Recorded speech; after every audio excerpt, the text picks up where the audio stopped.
Welcome to the second module in our MOOC on Java for Android, which presents an introduction to Android Studio and shows many examples of applying its tools and features to develop simple apps written using some basic Java and Android features covered in this MOOC.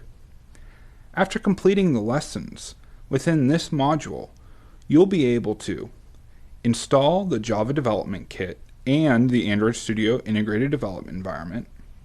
You'll also know how to create new app projects and import existing app projects into Android Studio, as well as know how to select and edit files via the most commonly used windows and tools provided by Android Studio.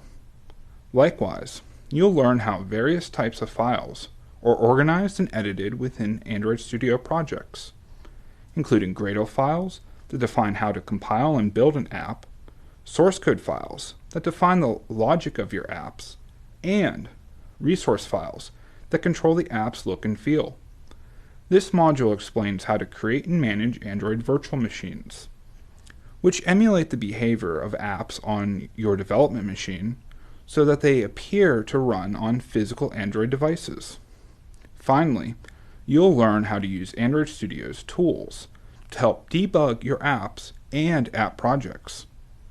Additionally, the most effective way to learn the material is by opening Android Studio and following along with the examples in the lessons.